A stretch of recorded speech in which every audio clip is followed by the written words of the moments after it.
آنے والا وقت تو ان بچوں کا ہے.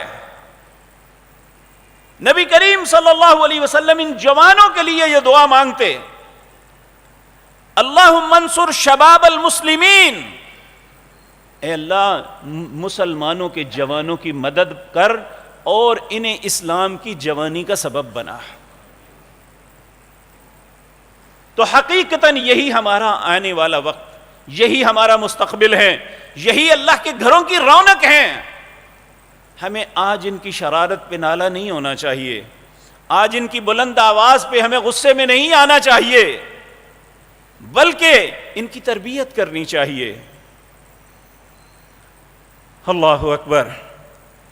میرے عزیز بھائیوں, یہ دین کا علم کیا ہے؟ حضرت ابو ہریرہ رضی اللہ تعالی عنہ مدینے کے بازار میں ایک دن نکلے. بازار اپنے عروج پہ تھا. آپ نے زور سے لوگوں کو مخاطب فرمایا, اے بازار والو, تمہیں کس چیز نے روک رکھا ہے؟ لوگوں نے عرض کیا, کس بات سے؟ حضرت ابو ہریرہ فرمانے لگے کہ نبی کریم صلی اللہ علیہ وسلم کی میراث مسجد میں تقسیم ہو رہی ہے, تم بازار میں الجھے ہوئے ہو, جاؤ نبی کریم کی وراثت وصول کر لو. لوگوں نے سب کچھ چھوڑا, دوڑ کے مسجد میں پہنچے. جب وہاں گئے تو واپس آ کے کہنے لگے, ابو ہریرہ تمہیں اچھا نہیں لگا کہ اتنا سخت مذاق ہمارے ساتھ کیا ہے؟ انہوں نے کہا, میں نے کیوں مذاق کیا ہے؟ انہوں نے کہا کہ تم نے کہا رسول اللہ کی میراث تقسیم ہو رہی ہے, تو وہاں تو کچھ بھی تقسیم نہیں ہو رہا. حضرت ابو ہریرہ نے پوچھا, آپ نے وہاں دیکھا کیا ہے؟ تو کہنے لگے, رعینا قوما یصلون, ہم نے کچھ ایسی قوم کو دیکھا جو نماز پڑھ رہی تھی, وقوما یقرؤون القرآن, کچھ ایسی قوم تھی جو قرآن پڑھا رہی تھی, وقوما یتذاکرون الحلال والحرام, ایک قوم ایسی تھی, ایک جماعت ایسی تھی جو ایک دوسرے کو حرام اور حلال کا درس دے رہی تھی. فقال لهم ابو ہریرہ کہنے لگے, ویحکم, افسوس ہے تم پہ, فذاک میراث محمد صلی اللہ علیہ وسلم, یہ قرآن کا پڑھنا پڑھانا, حدیث کا پڑھنا پڑھانا, حرام و حلال کی تمیز سکھانا, یہ تو رسول اللہ کی میراث ہے. تم نے وہ لی نہیں. تو میرے عزیز بھائیوں, ہماری نظروں میں میراث صرف اور صرف مال و دولت ہے. نبی کریم صلی اللہ علیہ وسلم نے فرمایا, وہ شخص, اس نے سب سے زیادہ بہتر جو میراث چھوڑی وہ قرآن ہے.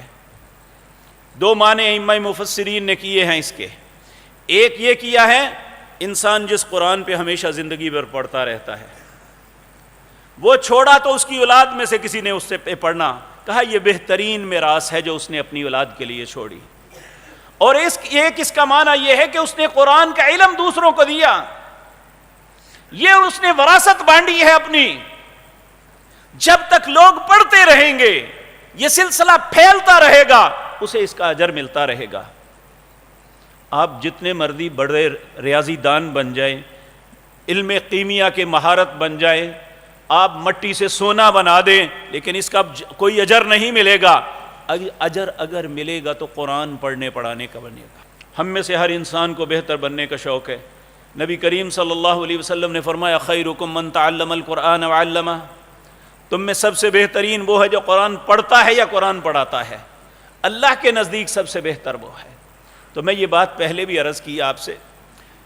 ایک شخص تھے جس کا نام ابن ابزہ تھا. حضرت عمر کا خلافت کا دور ہے. آپ مدینہ منورہ سے ایک سفر کے لیے نکلے, مکہ کے قریب سے گزرنے لگے تو مکہ کے گورنر کو پتہ لگا کہ امیر المومنین یہاں سے گزر رہے ہیں. اس نے اپنی جگہ ابن ابزہ کو اپنا نائب مقرر کر کے حضرت عمر سے ملنے کے لیے گئے کہ میں اپنی کارکردگی بتاؤں اور ان سے رہنمائی لے لوں. جب وہاں گئے, حضرت عمر نے دیکھا کہ مکے کا گورنر میرے استقبال کے لیے آئے ہیں. فوراً پوچھا, اپنے پیچھے مکہ کس کے سپرد کر کے آئے ہو, کس کو اپنا قائم مقام بنایا؟ کہا ابن ابزہ کو. کہا ابن ابزہ کون ہے؟ کہا ہمارے غلاموں میں سے ایک غلام کا بیٹا ہے. حضرت عمر کو غصہ چڑھ گیا, قریش کے ہوتے ہوئے تم ایک غلام کے بچے کو مکے کا والی بنا آئے ہو. تو کہنے لگے, امیر المومنین غصہ نہ کیجئے, مکے کے اندر قرآن اور پیارے نبی جناب محمد الرسول اللہ کے فرائض کا علم ابن ابزہ سے زیادہ کسی کو نہیں ہے.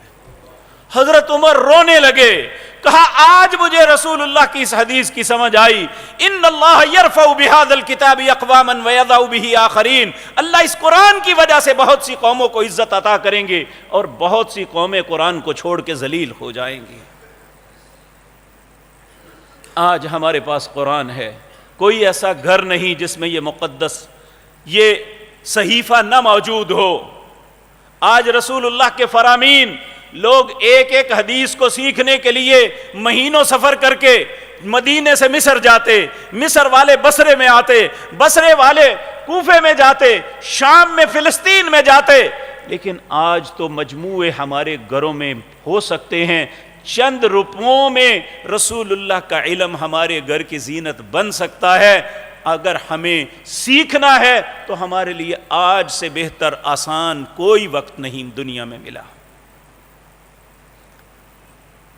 تو میرے عزیز بھائیو، نبی کریم صلی اللہ علیہ وسلم، اللہ اکبر، آپ موسیٰ علیہ السلام جب اللہ نے انہیں کہا کہ جاؤ فرعون کی طرف، اذهب الى فرعون انه طغى، تو کیا دعا مانگی؟ رب اشرح لی صدری ویسر لی امری واحلل عقدۃ من لسانی یفقهوا قولی رب